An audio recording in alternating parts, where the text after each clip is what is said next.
എന്തൊക്കെയാ പ്രചരിപ്പിക്കുന്നത്? എന്തെങ്കിലും സത്യത്തിന്റെ അംശമുണ്ടോ?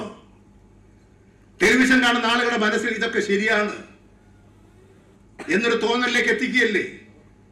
ഇത് തിരിച്ചറിയാൻ നമ്മുടെ സഖാക്കൾ കഴിയാതെ വന്നാലോ? പാർട്ടി നേതൃത്വത്തെ ആക്രമിച്ചാൽ പാർട്ടി തകരും. പാർട്ടിയെ തകർക്കാനുള്ള ലക്ഷ്യം പാർട്ടി നേതൃത്വത്തെ ആക്രമിക്കലാണ്.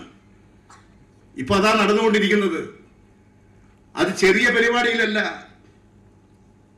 അമേരിക്കൻ ഒരു ഇൻസ്റ്റിറ്റ്യൂട്ട്, അമേരിക്കൻ യൂണിവേഴ്സിറ്റി, അവിടെ പ്രത്യേക പരിശീലനം കൊടുത്ത് പോസ്റ്റ് മോഡേണൈസേഷൻ, പോസ്റ്റ് മോഡേൺ എന്ന പേരിൽ പരിശീലനം കൊടുത്തിട്ട് ഇന്ത്യയിലേക്ക് അയക്കുകയാണ്.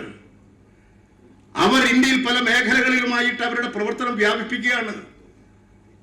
ആ പോസ്റ്റ് മോഡേണിന്റെ ഭാഗമായിട്ട് ഇവിടെ ഇപ്പൊ സംഭവിച്ചുകൊണ്ടിരിക്കുന്നത്, ഇവിടെ തകർക്കേണ്ടത് ഇടതുപക്ഷത്തെയാണ്, CPM-നെയാണ്.